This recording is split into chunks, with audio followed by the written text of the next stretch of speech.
नमस्कार, आप सभी को प्रेम से राधे राधे, जय श्री कृष्णा।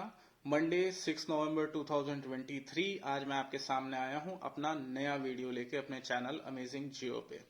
ये चैनल सिर्फ सत्य को सपोर्ट करता है और इसलिए सत्य के अलावा यह किसी संस्था, पंथ, नेता और राजनीतिक दल या विचारधारा के खिलाफ है। सत्य एक अनुभव है जिसे बस अनुभव से ही समझा जा सकता है। सत्य अपने आप में इतना शक्तिशाली है कि सारे भेद भ्रांतियां स्वतः ही समाप्त हो जाती हैं। मतलब ऐसा नहीं होगा कि आपका सत्य और मेरा सत्य अलग होगा। निष्कर्ष हमेशा एक ही होगा। तो चाहे जो भी भेद हो, सब खत्म ही होगा।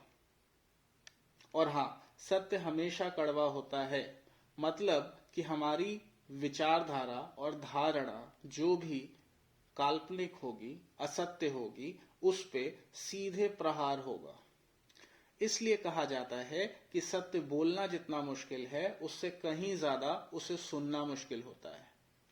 कारण है हमारी आदत, सुनी सुनाई बातों पे विश्वास करना, स्वयं अनुभव ना करना, और फिर जैसे ही सत्य से सामना हो तो बस भावना में बहते हुए, धैर्य को खोके, बिना अनुसंधान किए हुए सीधा जज करना।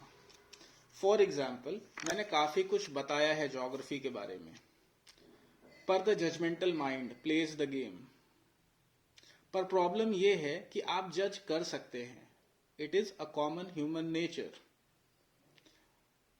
पर मैं आपको जज नहीं कर सकता, क्योंकि मैं समझता हूं आज आप जहां हैं मैं भी कभी वहीं था। इनफैक्ट जितनी ज्योग्राफी आपने पढ़ी नहीं होगी उससे ज्यादा मैंने पढ़ी ही नहीं बल्कि पढ़ाई भी है। और अगेन ये भी एक सच है, इसको मैं बदल नहीं सकता। जिन चीजों के भी पीछे आप दौड़ रहे हैं या दौड़ने की तैयारी में हैं, मैंने या तो छोड़ी है या छोड़नी पड़ी है। So to make you all understand कि आपका जो जीवन है वो एक नदी की तरह है जिसे सागर से मिलना है, और आप बह रहे हैं। और अभी आप अमेजिंग जियो वैली में हैं, जहां सब कुछ सत्य है। प्राकृतिक सुंदरता के साथ यहां प्रकृति रिस्पॉन्ड भी करती है। यहां आपको बस बहना है और अनुभव करना है। और विश्वास रखिए, मिलना तो आपको सागर में ही है। So here the love is true, sharing is true, and the care is also true. असली शांति आपको तब मिलेगी या आपको ये चीज तब पता चलेगी जब आप सागर में पहुंचेंगे। So for that just go with the flow. ये प्रकृति की ही देन है, वरना मेरे बस का भी नहीं था जानना। सो क्लासरूम से लेके योग, आध्यात्म, शास्त्र का एक बड़ा यूनिक कॉम्बिनेशन हो चुका है। और आप क्या, मैं खुद भी सोचता हूं कि यार कुछ अजीब हो गया, पर शायद यही है लीला। इसका बहुत बड़ा कारण है कि अब बात ज्योग्राफी से लेके जीवन तक पहुंच चुकी है। आपको अंदाजा नहीं है पर मुझे है। इसलिए मैं प्रयास कर रहा हूं बीते 10 महीनों से, इनफैक्ट बहुत पहले से सारी चीजें चल रही हैं। और एक बार में आपको सारी चीजें समझाई भी नहीं जा सकती, इसलिए ताकि आप स्वयं अनुभव करें और जानें, तो धीरे धीरे आप समझ जाएंगे। तो जुड़े रहिए, अनुभव करिए और धैर्य बनाए रखिए। हाँ, थोड़ा सत्संग टाइप फील हो सकता है, पर क्या है कि जीवन तो सत्संग, सत्य के संग के बिना सवरता नहीं है। So kindly bear with that. इस धरती या भूलोक में जहां हम रह रहे हैं, वहां सब कुछ एनर्जी ही है, वो भी कॉन्शियस फॉर्म में। और हम चाहे इसे माने या ना माने, हम भी उसी एनर्जी का पार्ट हैं। तो ये एक्सपेक्टेड बिहेवियर है कि हम उस सुपीरियर एनर्जी का सम्मान करें, उसे समझें और जानें। क्योंकि सब कुछ जो हमारे पास है या होगा, या वॉटेवर सिचुएशन जो हमारे आसपास है, वो सब उसी के थ्रू होगा। सो इसी को नाम दिया गया भक्ति, जिसमें त्याग, देयर इज अ वे, समर्पण, आचरण, ये बहुत ज्यादा महत्वपूर्ण है। अच्छा, इसमें कायदे से टेस्ट भी होता है और फिर अपग्रेड भी होता है। सो भक्ति इज अ रियल साइंस। इसको और अच्छे से समझना है तो भगवत गीता अध्याय 7 श्लोक 16 से लेके 30 तक आप पढ़ेंगे, आपको बहुत कुछ समझ में आएगा। भगवत गीता अध्याय 7 श्लोक 16 से लेके 30 तक। मैं इसलिए वो नहीं बता रहा ताकि आप खुद से पढ़ें। सो भक्ति is the real science in this real world. हम इसे साइंस की तरह नहीं समझते। हम उलझ जाते हैं रिचुअल्स और बहुत सारी चीजों में। और फिर उसके बाद ये भी कहा जाता है कि 4 मार्ग हैं। एक है कर्म योग, ज्ञान योग, भक्ति योग, राजयोग। पर इन एक्चुअल भक्ति के बिना बस खोखला अहंकार ही हाथ लगता है। भक्ति के बिना आपको ज्ञान ही नहीं मिलेगा। ज्ञान नहीं तो कर्म का भी पता नहीं चलेगा। और उसके बाद राजयोग तो बस छलावा ही होगा। और ये इसलिए ताकि एक रास्ते को अलग अलग दुकानें खोल के बेचा जा सके। तो ऐसी ही एक धारा है कथा की, पुराण की। पर आज भी ये भी बस पैसे कमाने के लिए, लोगों को इकट्ठा करके पॉलिटिकल माइलेज और मैनिपुलेशन के लिए इस्तेमाल होता है। वैसे दोष किसी का भी नहीं है, ये भी एक लीला ही है। और दोष अगर है तो हमारा ही है। जैसे 70-75 सालों से हम देश को सौंपते आ रहे हैं दूसरों को जो आज तक सुधरे नहीं, वैसे ही यहां भी हमने खुद से कुछ करना छोड़ दिया है।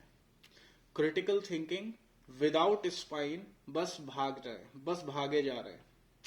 तो बस हर जगह इस्तेमाल ही हो रहे हैं। समझ कुछ नहीं रहे, अनुभव तो समझ ही नहीं रहे। शास्त्र और कथा ये इन एक्चुअल कोडेड है, जो बिना हाई वाइब्रेशन के आप समझ ही नहीं सकते। और समझाना तो दूर की बात है। हाँ, अच्छा जरूर लग सकता है क्योंकि है तो ये अमृत ही। और एट अ डेफिनेट एज जहां पे आप सब कुछ कर चुके होते हैं तो आपको सब कुछ अच्छा ही लगता है। वहां पे कुछ करने कराने के लिए तो रहता नहीं। सो देयरफॉर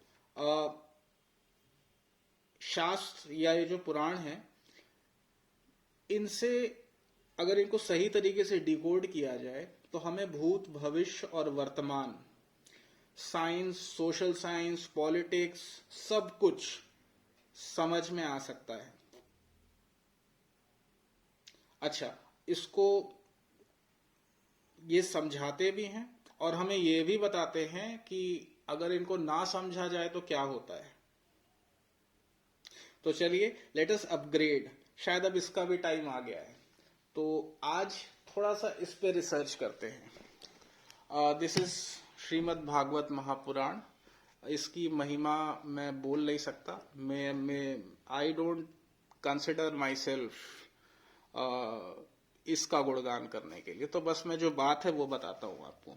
तो ये कहानी है भागवत महापुराण से, और वो भी इसका जो महात्म है वहां से, मतलब जहां पे इसका इंपॉर्टेंस बताया गया है। सबसे पहली चीज कि ये कहानी है कलयुग की। मतलब कि जिस समय में हम रह रहे हैं ये पहले भी हो चुका है।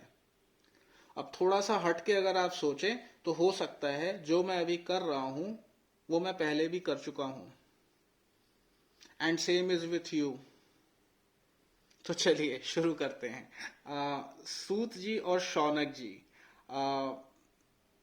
जीवों के कल्याण के बारे में पूछ रहे थे और चर्चा हो रही थी। और उसी समय, मैं आपको शॉर्ट फॉर्म में बता रहा हूं, और उसी समय नारद जी की बात शुरू हो गई। जिसके बाद तो फिर शौनक जी नारद जी से पूछने लगे नारद जी के बारे में। तो उन्होंने बताया कि एक बार सत्संग के लिए 4 ऋषि विशालपुरी में पहुंचे, जहां नारद जी दिखे और वो थोड़े उदास थे।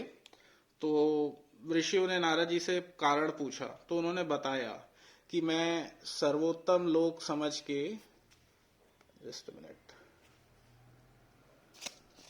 हाँ, मैं सर्वोत्तम लोक समझ के पृथ्वी पे आया था, जहां पुष्कर, प्रयाग, काशी, गोदावरी, हरिद्वार, कुरुक्षेत्र, श्रीरंग और सेतुबंध आदि कई तीर्थों में इधर उधर विचरता रहा, किंतु मुझे कहीं भी मन को संतोष देने वाली शांति नहीं मिली। इस समय अधर्म के सहायक कलयुग ने सारी पृथ्वी को पीड़ित कर रखा है। अब यहाँ सत्य, तप, शौच मतलब बाहर भीतर की पवित्रता, दया, दान आदि कुछ भी नहीं है।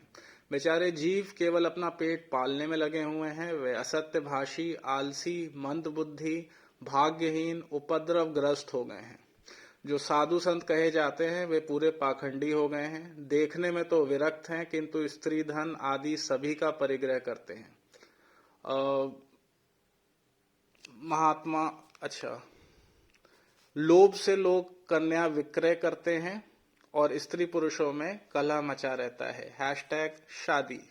महात्माओं के आश्रम, तीर्थ और नदियों पर यवनों, विधर्मियों मतलब जिसको धर्म का ज्ञान ना हो, रिलीजन नहीं, धर्म का ज्ञान ना हो, का अधिकार हो गया है। उन दुष्टों ने बहुत से देवालय भी नष्ट कर दिए हैं। इस समय यहाँ न कोई योगी है, न सिद्ध है, न ज्ञानी है और न सत्कर्म करने वाला ही है।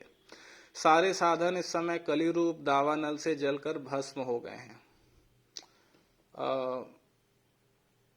इस तरह कलयुग के दोष देखता पृथ्वी पर विचरता हुआ मैं यमुना जी के तट पर पहुंचा, जहां भगवान श्री कृष्ण की अनेकों लीलाएं हो चुकी हैं। तो वहां पे उन्हें एक युवती स्त्री खिन्न मन से बैठी दिखती है। उसके पास 2 वृद्ध पुरुष अचेत अवस्था में पड़े जोर जोर से सांस ले रहे थे। वह तरुणी उनकी सेवा करती हुई कभी उन्हें चेत कराने का प्रयत्न करती और कभी उनके आगे रोने लगती। वह अपने शरीर के रक्षक परमात्मा को दसों दिशाओं में देख रही थी। उसके चारों ओर सैकड़ों स्त्रियां उसे पंखा झल रही थीं और बार बार समझाती जाती थीं। दूर से यह सब चरित देख के कौतूहलवश मैं उसके पास गया। मुझे देखकर वह युवती बड़ी व्याकुल हो गई और कहने लगी कि महात्मा जी आप थोड़ा सा रुकिए और मेरे दुख को दूर करिए। तो उसके बाद फिर काफी कन्वर्सेशन होता है उनका। तो फिर सबसे पहले चीज तो नारद जी पूछते हैं कि आप कौन हैं। तो फिर वो बताती हैं कि मेरा नाम है भक्ति। ये ज्ञान और वैराग्य नामक मेरे 2 पुत्र हैं। समय के फेर से ही ये ऐसे जर्जर हो गए हैं। ये देवियां, गंगा जी आदि नदियां हैं। ये सब मेरी सेवा करने के लिए ही आई हैं। इस प्रकार साक्षात देवियों के द्वारा सेवित होने पर भी मुझे सुख शांति नहीं है। तपोधन, आप ध्यान देकर मेरा वृतांत सुनिए। तो ये अपनी कथा सुनाती है। मैं द्रविड़ देश में उत्पन्न हुई, कर्नाटक में बढ़ी, कहीं कहीं महाराष्ट्र में सम्मानित हुई, किंतु गुजरात में मुझको बुढ़ापे ने आ घेरा। वहां घोर कलयुग के प्रभाव से पाखंडियों ने मुझे अंग भंग कर दिया। चिरकाल तक यह अवस्था रहने के कारण मैं अपने पुत्रों के साथ दुर्बल और निस्तेज हो गई। अब जब से मैं वृंदावन आई तब से पुनः परम सुंदरी स्वरूपवती नव युवती हो गई, किंतु सामने पड़े हुए ये मेरे दोनों पुत्र थके मांदे दुखी हो रहे हैं। मतलब कि मैं जवान हूं और ये दोनों बूढ़े क्यों हो गए हैं, यही मेरे दुख का कारण है। तो फिर ये नारद जी से बोलती हैं कि भैया आप किसी तरह इसका कारण बताइए। तो नारद जी कहते हैं कि सावधान होकर सुनो। जब वो काफी अपना सबकॉन्शियस माइंड में जाते हैं, फिर ये दारुण कलयुग है, नारद जी कहते हैं। इसी से इस समय सदाचार, योग मार्ग और तप आदि सभी लुप्त हो गए हैं। लोग शठता और दुष्कर्म में लगकर अघासुर बन रहे हैं। संसार में जहां देखो वहीं सत्पुरुष दुख से मलान हैं और दुष्ट सुखी हो रहे हैं। इस समय जिस बुद्धिमान पुरुष का धैर्य बना रहे वही बड़ा ज्ञानी या पंडित है। पृथ्वी क्रमशः प्रति वर्ष शेष जी के लिए भार रूप होती जा रही है। अब ये छूने योग्य तो क्या, देखने योग्य भी नहीं रह गई और इसमें कहीं भी मंगल दिखाई नहीं देता। अब किसी को पुत्रों के साथ तुम्हारा दर्शन भी नहीं होता। विषयानुराग के कारण अंधे बने हुए जीवों से उपेक्षित होकर तुम जर्जर हो रही हो। वृंदावन के संयोग से तुम नवीन तरुणी हो गई हो, अतः यह वृंदावन धाम धन्य है, जहां भक्ति सर्वत्र नृत्य करती है। परंतु तुम्हारे ये दोनों पुत्र, मतलब ज्ञान और वैराग्य, इनका कोई ग्राहक नहीं है, इसलिए इनका बुढ़ापा छूट नहीं रहा। अब ये कहानी भी बहुत कुछ है, इसमें बहुत सारी चीजें बताई गई हैं। इन लास्ट नारद जी बहुत सारा कुछ खोजते हैं और फिर इनको पता चलता है कि इस पुराण के माध्यम से, इसके सही तरह से अनुष्ठान करने के माध्यम से इनको ठीक किया जा सकता है। तो फिर नारद जी ये काम करते हैं जिससे पुनः ज्ञान और वैराग्य भी अपनी अल्टीमेट कॉन्शियस अच्छी खासी स्टेट को प्राप्त कर लेते हैं। सो ये एक एक्सर्प्ट था भागवत पुराण से। अब जैसा कि इसमें बताया गया कि आज के समय में अगर किसी के पास धैर्य है तो वही सबसे बड़ा ज्ञानी है और पंडित है, और मैं इस चीज को बहुत टेस्ट करता हूं। अभी तक आपने ये वीडियो देखा है तो ऑफ कोर्स ये टेस्ट हुआ होगा, सो कॉन्ग्रेचुलेशंस, आप पास हो चुके हैं। बट अब इसको आप सुनिए और विचार करिए। 1-2 दिन के अंदर ये सारा कुछ जो आपको मैंने वृत्तांत सुनाया है, इसको अगर 1-2 बार आप सुनेंगे तो बहुत कुछ आप जब ऑब्जर्व करेंगे तो आपको समझ में आएगा। सो ऑब्जर्व करिए, अपने ऑब्जर्वेशन को नोट डाउन करके रखिए। विद इन फ्यू डेज मैं अपने ऑब्जर्वेशन, अपना जो डिकोड है वो मैं आपको बताऊंगा। लेट्स सी कितना मैच करता है। So that's all for today. This was the first part. Second part में मिलते हैं आपसे। That's all. राधे राधे, जय श्री कृष्णा।